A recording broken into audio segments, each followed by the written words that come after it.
Bonjour tout le monde. Alors, on continue avec une autre petite vidéo sur la suite de notre travail. Donc là, mine de rien, on a passé à travers, ben, sans nécessairement aller dans le détail du document. Euh, on a réussi à faire l'exercice 1 qui était d'enregistrer un document. Donc, on va aller vers l'exercice 2 qui est de faire la mise en forme. La mise en forme, donc, c'est de donner les caractéristiques qu'on veut avoir ici. Donc, notre texte, on va vouloir le mettre dans la police Times New Roman de taille 12 points, puis de couleur noire. Donc là, on t'explique que les items 3 et 4, on veut rien faire. Donc, on veut pas appliquer des polices de caractère spécial que je vais quand même te montrer dans un petit instant. Donc, on revient avec notre document. Puis là, on pourrait prendre une vue d'ensemble. Ici, comme ça. Puis en fait, là, ce que j'ai fait, c'est que j'ai fait un CTRL A pour sélectionner tout le texte. Quand je pèse, je vois que le menu ici s'allume. C'est parce que mon raccourci CTRL A, il est dans ce menu-là. Donc, c'est sélectionner tout. Donc là, tout mon texte est surligné. Puis, j'aurai accès aux éléments, au menu de formatage qui se trouve à être ici, là, dans cet espace-là. Je suis dans l'onglet Accueil. Puis qui se trouve aussi à être dans le clic droit. Donc, clic droit, police.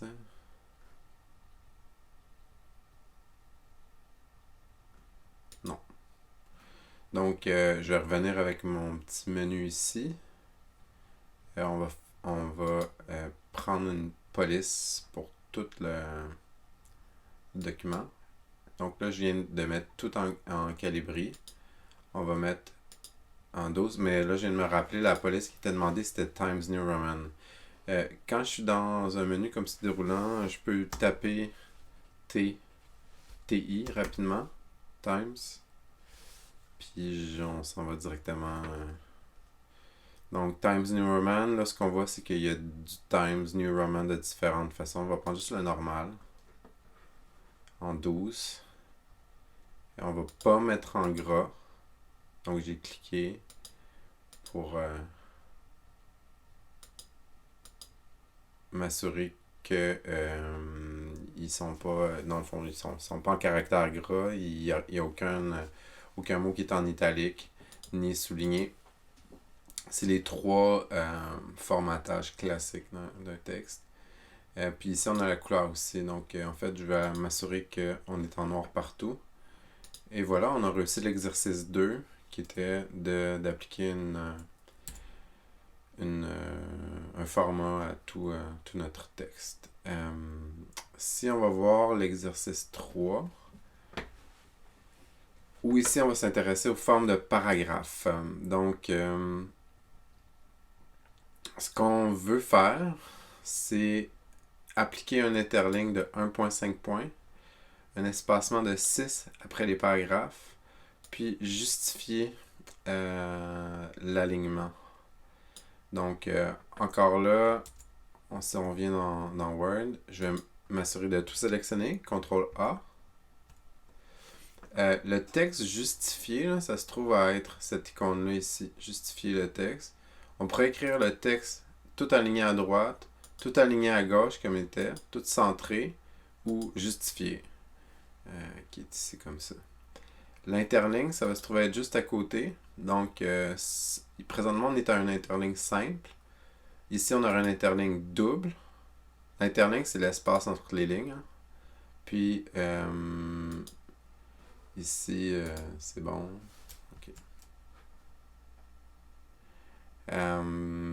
Donc là, mine de rien, là, j'ai sélectionné l'interligne 1.5. Puis c'était quoi déjà l'autre chose qu'il fallait qu'on fasse? C'était espacement de 6 après les paragraphes. Donc ça, c'est check. alignement, check. Là, il me faut l'espacement 6 après les paragraphes. Ça ici, ça va être plus dans la mise en page. Puis dans le fond, on a ici l'espacement avant-après un paragraphe. Ben, ce qu'il faut savoir, c'est que Word considère un paragraphe comme étant, regardez bien ça ici. Ça ici, c'est un paragraphe. Tu vois, j'ai comme cliqué 3 fois. Puis Word sélectionne tout ce paragraphe-là. Concrètement, qu'est-ce que c'est? C'est un ensemble de lignes de texte, mais qui sont toutes connectées, dont les phrases sont connectées ensemble. C'est un tout cohérent de phrases, un paragraphe. Ce que ça veut dire aussi, c'est que, mettons que si je finis une phrase ici, ok, on va simplifier un peu le... Donc, c'est ça. Je vais simplifier un peu les choses. Ok, donc, on voit ici, par exemple, qu'on a une phrase très courte qui se termine par... Il y avait un petit espace, mais un retour de chariot. Donc, le retour de chariot, ça ramène automatiquement à la ligne suivante. On a un autre retour de chariot, ça amène à la ligne suivante. Retour de chariot, ligne suivante. Et là, du texte. Mais dans le fond, un paragraphe, qu'est-ce que c'est? C'est des phrases qui sont connectées. Donc là, si j'efface ça... Puis je reviens à ma première phrase. On continue ici. Donc, le point, c'est que à la fin de chaque phrase, ben, on a un point. Hein? Une phrase, ça commence par une majuscule, ça finit par un point. Après la phrase, on a un espace pour commencer l'autre phrase. Puis quand tu arrives ici, au bout de cette phrase-là, ben là, c'est un espace après le mot, puis la phrase continue, espace. Finalement, là, la question, c'est, il est où le prochain retour de chariot qui dit qu'on a fini notre paragraphe? Ben, il est là. Donc ça veut dire que les retours de chariot, nos espèces de caractères, de marques de page qu'on était venu faire apparaître ici, là, ben, ils sont utiles. Parce qu'ils nous permettent de voir ici qu'on a affaire à un paragraphe, puis ici qu'on a affaire à une phrase simple. Ici, c'est un genre de titre qui est tout seul, parce qu'il y a son retour de chariot, il n'y a même pas de point à la fin, donc c'est pour ça que je pense que c'est un titre, c'est peut-être pas une phrase. Puis là, ben, tu vois ici on a un paragraphe, fait que si je fais un genre de triple clic sur un titre, j'ai le titre, triple clic, ou même, il y a le triple clic, mais il y a aussi, si tu dégages sur le côté, tu vois, ça devient une flèche. Donc ici, je clique une fois seulement, puis qu'est-ce que ça sélectionne? Ça sélectionne la ligne. Mais si je double-clique avec la flèche ou triple-clic avec le curseur, ben là, je sélectionne tout le paragraphe. Fait que finalement, quand on revient à notre mission, là, qui était de faire un espacement de 6 après le paragraphe, ben c'est ici.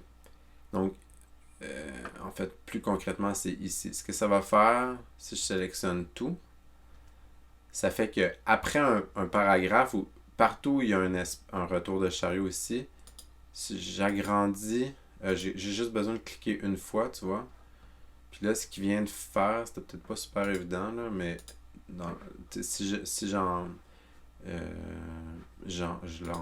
je le remets.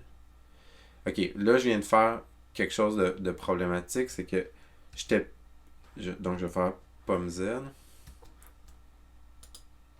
Puis là, tu vois, il n'a pas voulu pomme Z dans ce cas-là particulier. C'est un peu particulier quand on est dans les marques de page. Fait que l'erreur que j'ai faite, c'est que mon texte n'était plus sélectionné entièrement.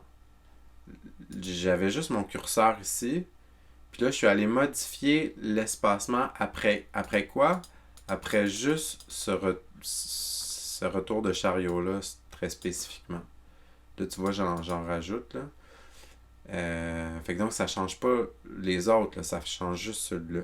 Ce qui fait que si je sélectionne tout mon texte, on voit disparaître la valeur ici de l'espacement après. Pourquoi? Parce que on a plusieurs valeurs, donc il n'est pas capable de nous afficher une valeur. Mais là, si je reclique, puis je sélectionne le 6 points comme il était demandé dans le travail, ben là, j'ai appliqué pour chacun des retours de chariot un espace de 6 points après le retour de chariot.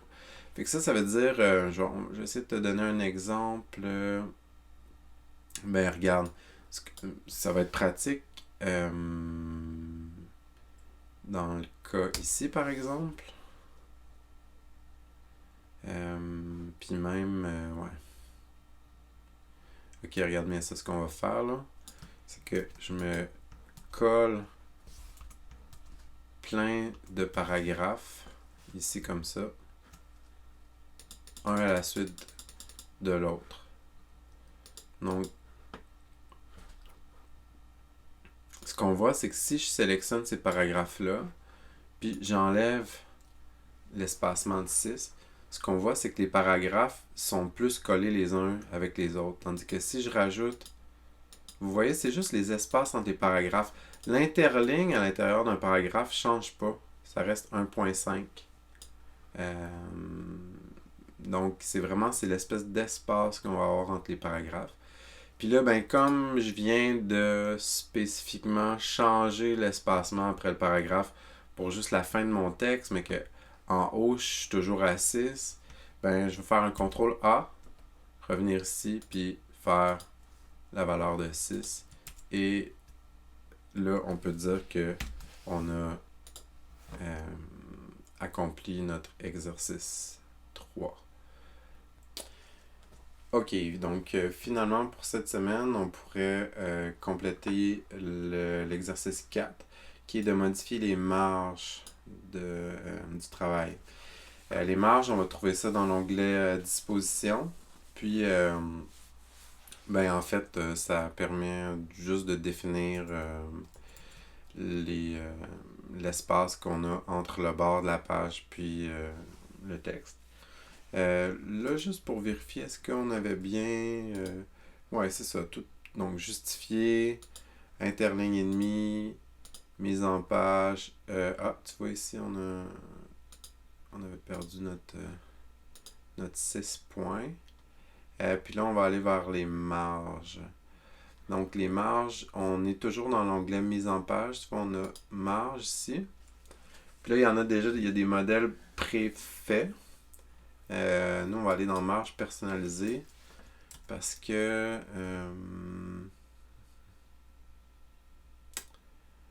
là, ce qui est bête, c'est que mon logiciel il est en mesure impériale en pouces. Je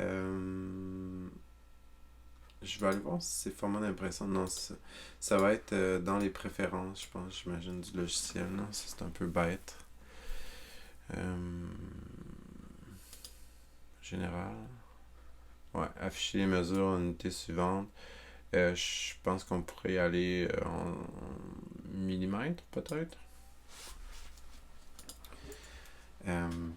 Ok, donc nous, ce qu'on nous demande, c'est de faire des marges personnalisées avec une valeur en haut, en bas, à gauche, à droite de 2,5 cm, soit 25 mm. Donc, on revient dans nos marges personnalisées. Puis là, on a pas mal 25 mm. Hein? En haut, en bas, à gauche, à droite. Okay. On applique à tout le document. Ok, là, ça vient de shifter un peu là, vers les marges. Puis, rendu là, à part notre problème de numérotation qu'on avait, puis on va régler ça dans un petit instant, là, j'ai envie de faire du ménage. Juste pour dire qu'on enlève des retours de chariot. Puis là, je vous le dis, là, le truc, là, c'est de lutter contre le désir de mettre ça joli tout de suite. Vraiment, là, on veut se rendre... Là, on a juste rentré du texte. Puis c'est parfait, comme ça. Ça, c'était mes 3 paragraphes que j'avais donnés en exercice, comme exemple. Il faut lutter contre ça. Le but, c'est qu'on va utiliser la puissance du logiciel pour faire toutes sortes de travail. puis mettre ça joli d'un coup, puis de façon uniforme aussi, c'est ça le concept. Donc,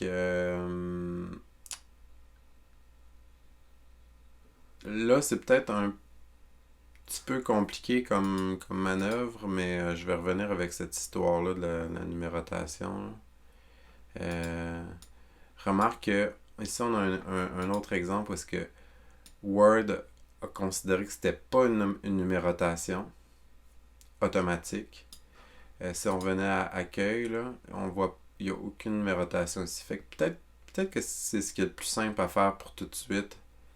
Quand on a des numérotations qui sont déconnectées comme ça, là,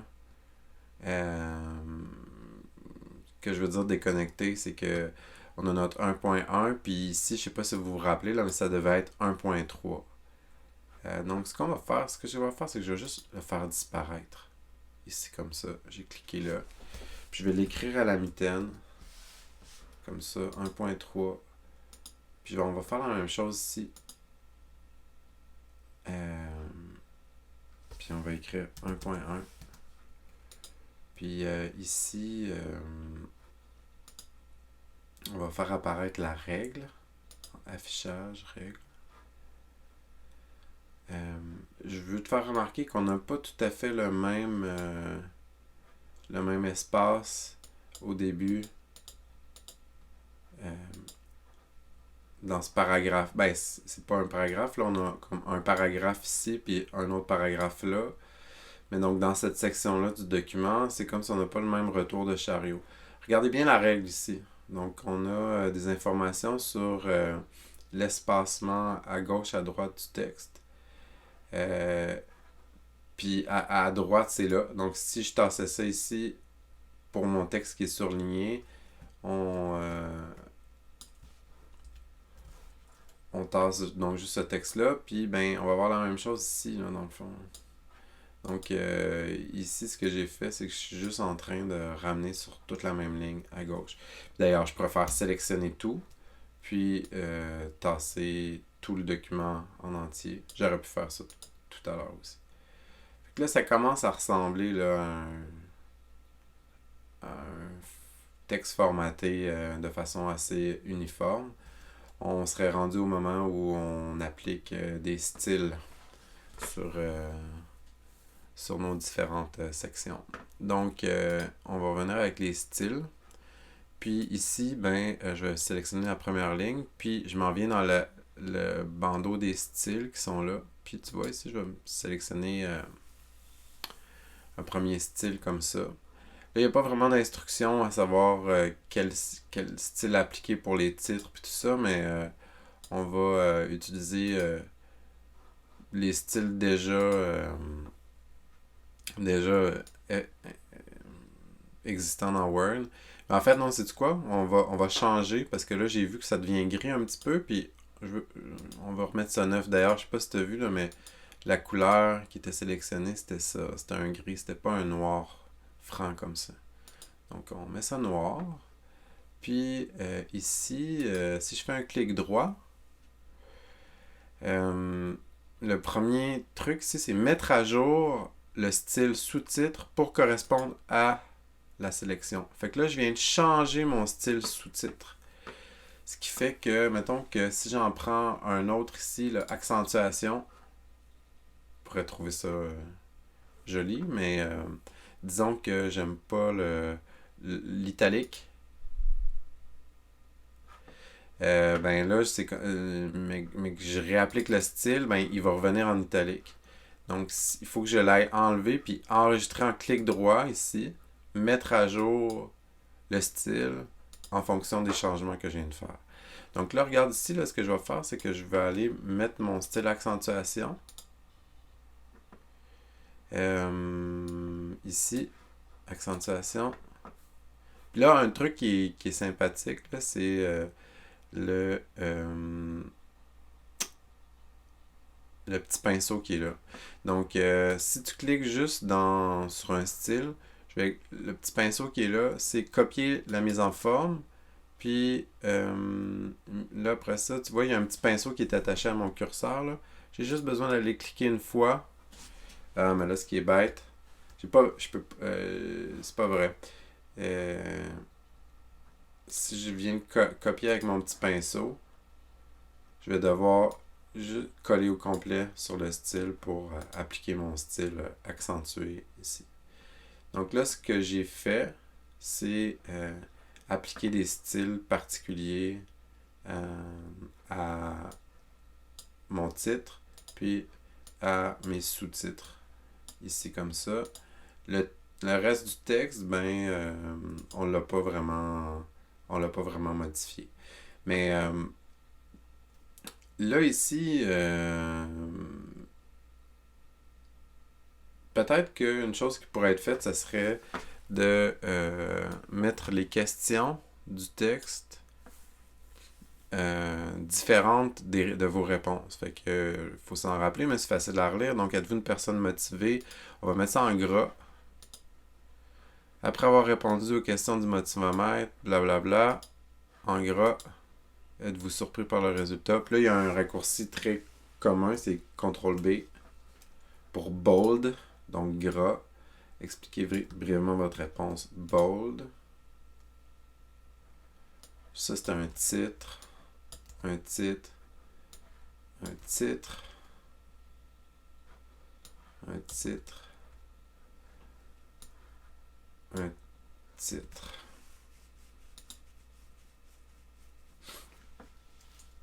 Puis là, on peut faire disparaître peut-être là, encercler votre choix parce que c'est plus pertinent ici. Donc, voilà, là, c'est comme là, dans l'ancien monde de Word, j'aurais eu tendance à sauver de façon régulière, donc enregistrer mon truc, mais là, la sauvegarde automatique est effectuée. On dit que ton document est enregistré, puis là, ça commence à avoir bien l'allure.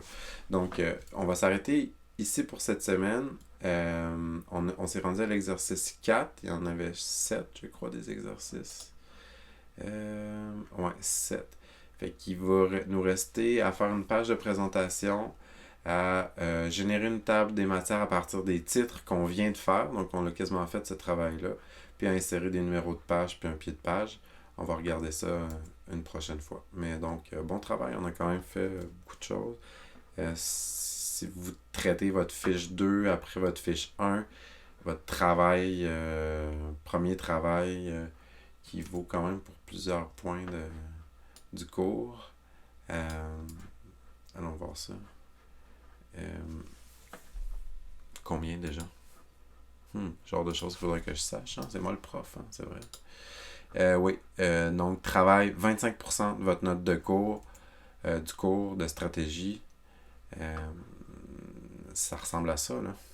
Donc, il nous reste des fiches à remplir, mais si vous prenez l'habitude d'aller rédiger vos fiches direct dans Word à partir de maintenant, ben là, il y a un 25% du cours qui se ramasse plutôt facilement à partir de maintenant.